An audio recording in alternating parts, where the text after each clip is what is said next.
Hi friends, welcome to my channel. నేను మీ మహాలక్ష్మి. అందరూ ఎలా ఉన్నారండి? నేను బాగున్నాను, మీ అందరూ బాగున్నారని కోరుకుంటున్నాను. లక్ష్మీరాజు హోమ్ వరల్డ్కి స్వాగతం. ఈరోజు వీడియో సుబ్రహ్మణ్య షష్ఠి గురించి ఈ విశేషాలు షేర్ చేసుకుందాం. నేను సుబ్రహ్మణ్య స్వామి విగ్రహం తీసుకున్నానండి. చాలా చిన్నది, పూజ గదిలో పెట్టుకునే విధంగా ఉంది. డిస్క్రిప్షన్లో లింక్ ఇస్తాను, చూడండి ఒకసారి, మీకు ఇంట్రెస్ట్ ఉంటుంది. శివపార్వతుల రెండవ కుమారుడు సుబ్రహ్మణ్యుడండి. సుబ్రహ్మణ్య స్వామిని భక్తులు కుమారస్వామి అని, కార్తికేయుడని, స్కందుడు అని, సన్ముఖుడు, మురుగన్, గుహుడు అనే పేర్లతో పిలుచుకుంటారని.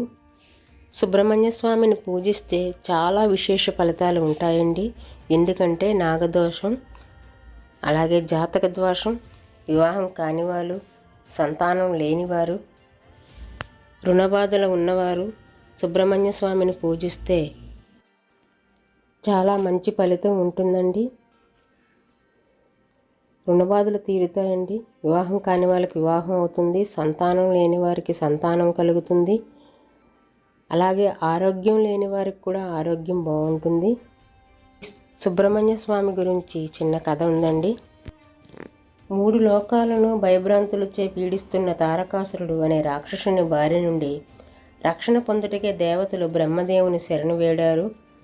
ఈశ్వర తేజాంశ సంభవుని వల్లే వీడికి మరణం ఉంటుంది అని బ్రహ్మదేవుడు పలికారు. ఒకనాడు పార్వతీ పరమేశ్వరులు ఏకాంతంగా ఉన్న సమయంలో అగ్నిదేవుడు పావురం రూపంలో వారి ఏకాంత మందిరంలోకి ప్రవేశిస్తాడు.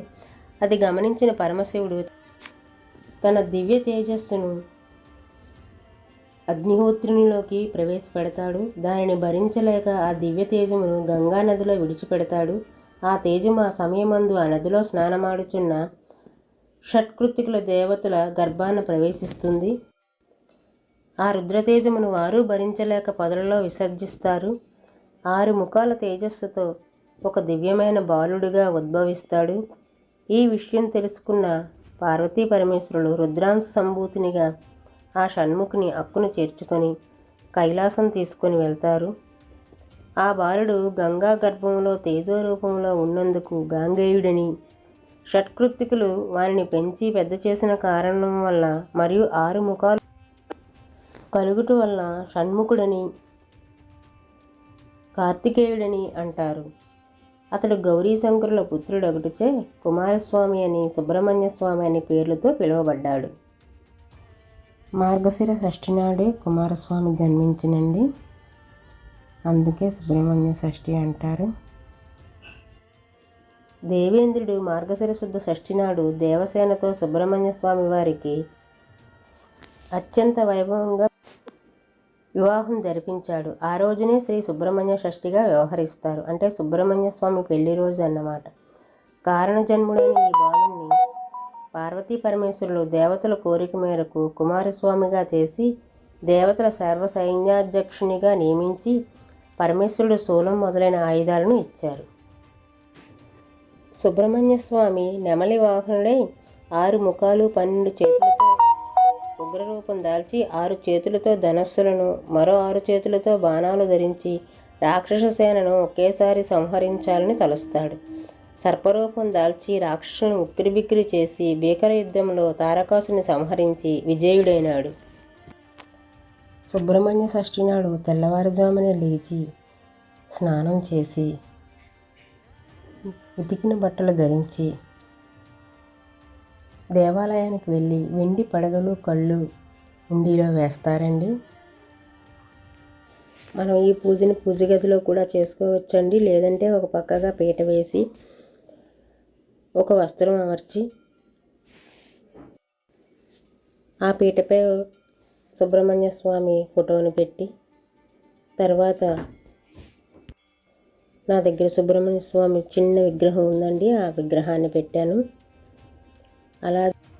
అలాగే సుబ్రహ్మణ్య స్వామి సోదరుడైన వినాయకుడిని కూడా పెట్టానండి.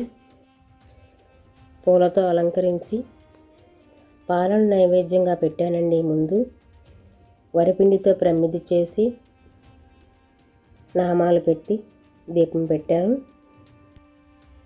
సుబ్రహ్మణ్య స్వామికి ఎరుపు అంటే చాలా ఇష్టం అండి. 6 సంఖ్య అన్నా చాలా ఇష్టం. ఎరుపు వస్త్రం పరిచానండి. అలాగే ఎర్రటి గులాబీలతో పూజ చేశాను. ఒకవేళ సుబ్రహ్మణ్య షష్ఠి చేసుకొని రోజు చేయడానికి వీలు లేకపోయినా మనం 6 వారాలు సుబ్రహ్మణ్య స్వామి గుడికి వెళ్ళి అభిషేకం చేయించుకుంటే చాలా మంచి ఫలితం ఉంటుందండి. కొంతమంది 11 వారాలు వెళ్తారు, కొంతమంది 21 వారం వెళ్తారు, కొంతమంది 27 వారాలు కూడా వెళ్ళి పూజ చేయించుకుంటారు. అప్పులు బాధలు, సంతానం లేనివారు, పెళ్ళి కానివారు ఇలా 27 వారాలు చేయించుకొని నువ్వుల ఉండలు ప్రసాదంగా పెట్టి, మినపగారెలు ప్రసాదంగా పెట్టి అభిషేకం చేయించుకుంటే మనం అనుకున్న కోరిక నెరవేరుతుందండి. అలాగే సర్పదోషాలు, గ్రహదోషాలు ఏమైనా ఉంటే వెండి కళ్ళు, వెండి పడగలు సుబ్రహ్మణ్య స్వామి ఉండిలో వేస్తే ఆ దోషాలు తొలగుతాయండి. కార్తికేయుని గుడి దగ్గర సర్పాలు ఉంటాయి కదండి, వాటికి కూడా అభిషేకం చేస్తే చాలా మంచిది. ఎందుకంటే సర్పరూపమే కార్తికేయుడు కాబట్టి.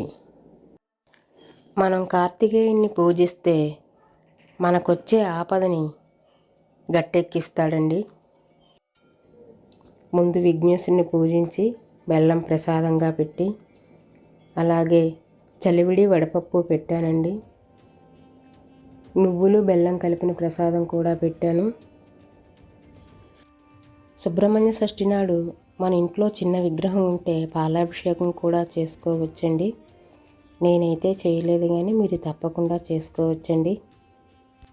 అలాగే ఎర్రని పూలతో పూజిస్తే కూడా చాలా మంచిది. ప్రతి నెలలో వచ్చే షష్ఠి నాడు కూడా మనం ఆలయానికి వెళ్ళైనా లేకపోతే ఇంటిలోనైనా సుబ్రహ్మణ్య స్వామికి పూజ చేసుకుంటే విశేష ఫలితం ఉంటుందండి. మనం పూజ చేయటమే కాదండి, ఆ పూజకున్న ప్రత్యేకత కథ ఏమిటో తెలుసుకుంటే మనకి ఫలితం బాగుంటుందని నేను ప్రతి వీడియోలో కథ చెప్తూ ఉన్నాను. మీకు నచ్చినట్టయితే లైక్ చేయండి. ఓం శరవణభవాయ నమః అని మనం ఆ నామం తలుచుకుంటే చాలండి. ముఖ్యంగా పాలు కూడా ప్రసాదం పెట్టచ్చు. నేను షట్కోణం ముగ్గు వేశానండి. తేలిగ్గా చేసుకుంటున్నాం కాబట్టి నేను 3 దీపాలే పెట్టాను. కొంతమంది అయితే ఒక పీట వేసి ఆ పీట మీద ఈ షట్కోణం ముగ్గు వేసి శరవణభవ అని చుట్టూ అక్షరాలు రాసి, అలాగే ఆ మధ్యలో సుబ్రహ్మణ్య స్వామిని పెట్టి పూజ చేస్తారండి. ఆ పీఠాన్ని ఆ రోజంతా అలా ఉంచి ఆ మరుసటి రోజు కదిపి ఆ పిండి ప్రమిదిలో ఆవుకు పెట్టేసి ఆ పూజా సామాన్లన్నీ పారే నీటిలో వేసేయాలండి. అలా కూడా చేసుకోవచ్చు. మన ఇంట్లో విగ్రహం లేనప్పుడు ఫోటోకే పూజ చేసుకోవచ్చండి. ఉపవాస నియమాలు ఏం లేవు, ఒంటిపూట భోజనం చేస్తే చాలు. నా వీడియోలను కొత్త వాళ్ళు ఎవరైనా చూసినట్టయితే సబ్స్క్రైబ్ చేసుకోండి. ఇలాగే మంచి మంచి వీడియోలు పెడతా ఉంటాను.